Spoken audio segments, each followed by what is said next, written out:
Welcome back. This is part two of the in-depth conversation with Claudio Grass. And this is Global Uprising, Refugees, and Gold. Thank you so much. We're going to pick up exactly where we left off in part one. Basically are responsible for that big mess, but I mean, it's not a mess, since yesterday. It's really over a long time, time already. Many decades. A great many decades. And what you just said, Claudio, as far as for every euro, every Swiss franc, every US dollar, every paper fiat currency that you trade for gold and silver removes that number of currency denominations out of the military surveillance industrial complex. They can no longer get to it. And as soon as you put it back into the system, then you are in fact funding your own demise. And I want to ask you one last question.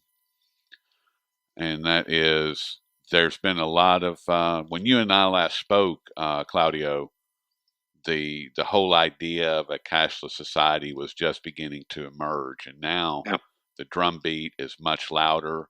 And we just learned that Sweden, which is already about 80% cashless, will probably move to be 100% cashless in the very near future. And how do you see this affecting not only the people of Sweden, but the nations around Sweden and the nations in which they conduct trade? What impact would that have on day-to-day business, as far as for you and I and other people that like our cash? How would that impact their lives? I just have my newest Outlook report. I'm right now finalizing the Outlook report, which I'm going to send out in the next few days. Okay. And I just can, this basically I can answer you the question. In there I'm writing, so combine this now with the idea of a total surveillance in a cashless society, which will lead to the fact that you will be 100% dependent on the government. Combine this with terror attacks and the military response of Western governments, that is to bomb the Middle East even stronger. This has only one logical consequence, that the hatred between Western countries and the Muslim people will intensify, that the parallel society and radicalization will increase further, more terror attacks will follow, and governments will grow all the more coercive as they steer towards totalitarianism. So people won't be able to flee because they are trapped in a system that controls everything and everyone. Yep. And this is really, what I see when I see the reactions by our governments. They just all become extremely totalitarian. And so that's what I'm a bit worried.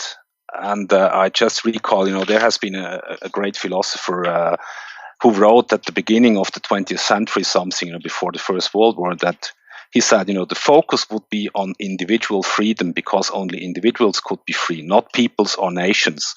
Therefore, his conclusion was, national feelings arise out of freedom, not freedom out of nationalism. If you want to get the latter, it lays the foundation for new conflicts and wars. And I really hope that, we in Europe are not going back, towards nationalism and racism. That really, people need to understand they have to question the authorities. They should not fight against the symptoms, because all these refugee streams, the hatred and so on, that's the symptom of a sickening system, which is based on, Hegelian dialectic. So create the problem, then basically provoke a reaction and come up with a solution. Yep. Problem, reaction, solution. Absolutely. That's what they are very, very good at doing, and that is exactly what we are seeing on a global scale. Because the U.S. State Department just yesterday or today, and we're recording this on Tuesday, November the 24th, and it was either Monday or Tuesday that the U.S. State Department issued a global travel warning to the American citizens, basically saying, well, you don't need to go anywhere because you should be terrified because we created, these ISIS, terrorists. I mean, and every time I have to tell you, Claudio, and the whole audience, every time that I hear ISIS, what I actually hear, what my brain says is CIA manufactured terrorism, because that's exactly what it is. The documentation is all there. I mean, it's any time that so the situation that happened in Paris, every situation that has happened that has involved ISIS or Al Qaeda are both of these entities are nothing more than mercenaries. That's what they are. They're mercenaries, and they are there specifically to strip us of our freedoms and our liberties, and to push us into a totalitarian state, into a complete surveillance military, and just a military complex on a global scale. They're doing it. They're doing a fine job of it in the eurozone with this whole refugee situation that just like you said creates problem reaction solution, and they're doing it, and now it's filtering into the U.S. It's disgusting, and what really upsets me more than anything is that the people are not standing up and saying no more, no more, and just applauding the fact that France is under martial law, applauding the fact that the militarized local police are bashing heads in.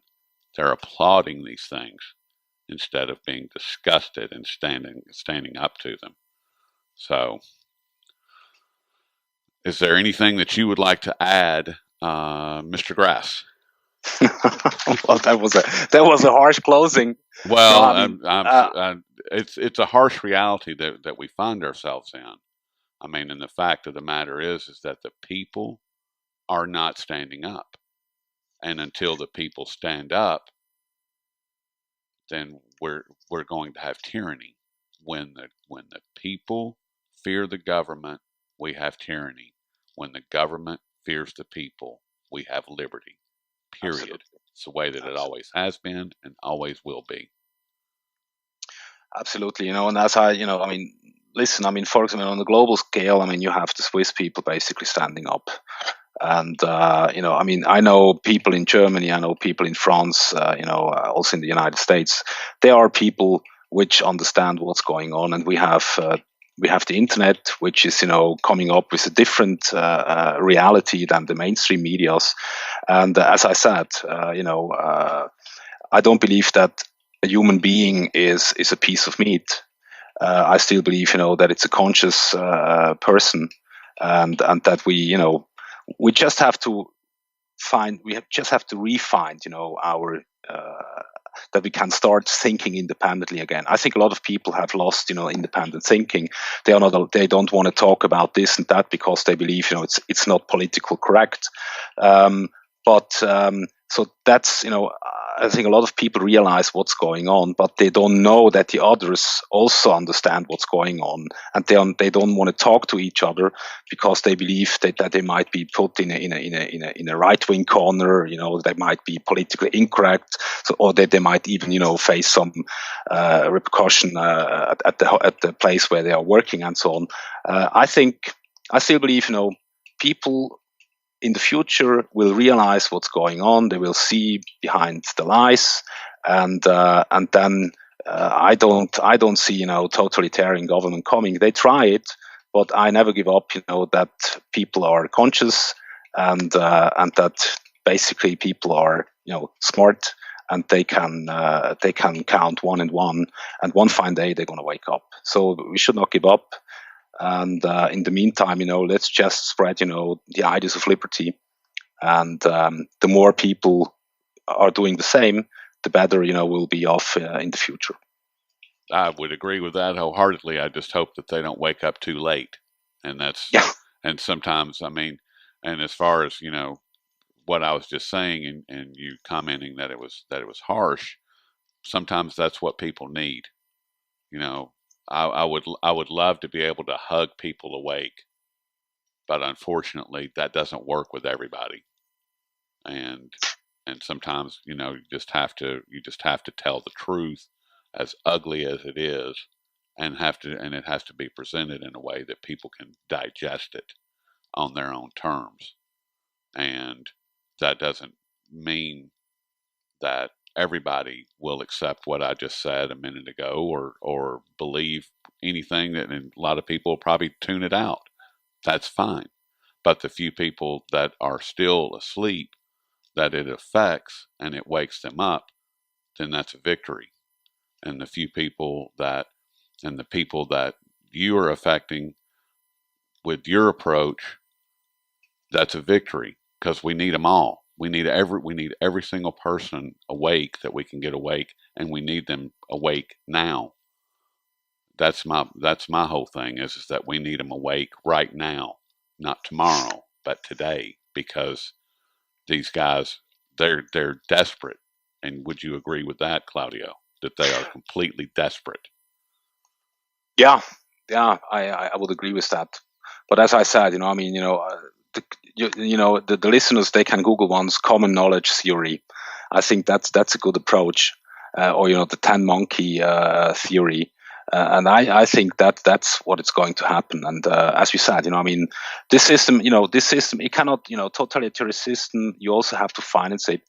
And of course, the more you take away the liberties of the people, the longer you can extend, a system which is basically up to destruction. You can keep it a bit ongoing or longer than it would if you would not take away the liberties from the individuals.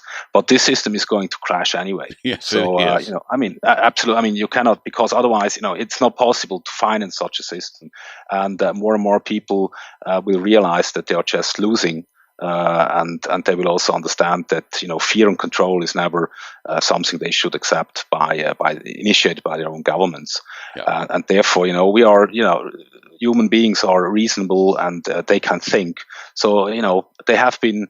It has been damaged, with this public educational system and so on. We have been raised or bred, for since we are 6 years in a collective system, which had some impact on us. But I'm always surprised to see more and more people starting standing up and realizing what's going on. So I haven't lost the trust into the people, but of course um, the question is how much are they willing to suffer, and if they reach a certain point, then the people will basically hopefully peacefully resist and change their mind, and then going against the actual system. Hopefully so. So I do want to veer off just for a second longer, if you have time. Do you have sure. time for just one more exchange here? Okay. And because of what you just said, I mean, as far as the system being bankrupt, and we all know that the system is bankrupt, and that's globally. And we also know, as you are well aware, Claudio, that China and Russia have both developed these parallel monetary and financial systems that are going to deliver at some point a crushing blow to the Western monetary and financial systems. It's going to devastate the economies, and they're already slowly doing that by China having all of these direct currency swaps, including with Switzerland, including with France. And I mean, do you think that is, what role do you see that playing, as far as what we've just been discussing, as far as it being able to, wake the people up, as far as getting them to understand that change is coming. There change is here, and change is happening to you, and you need to make a decision about how that change is going to affect you. Are you going to allow it to affect you, or are you going to be part of the change? I mean, or am I just way off in the weeds here? I like Carol Quigley, and I like Anthony Sutton. And since I know, that the Bolsheviks have been financed, by Wall Street and the Federal Reserve and certain other interest groups, the same goes for the Nazi Germans. The same goes also for China, because Mao was a Yale man. So you can even Google it on the Yale archive. That back in 1972 they had an article coming up saying that they built up Mao, a great statesman and so on, because he was the editor of the Yale magazine, and also the little house he had, in China where he had his bookstore was owned by Yale. So that brings us, we have, there are certain. I also believe that we have, an establishment which is, 100 and 150 years old, at least, and they have, they implemented some structures. And when we look at the Soviets, the first 5-year planning, the technology transfer into the Soviet Union and so on, has been done, especially by U.S. Banking houses, big business, and so on.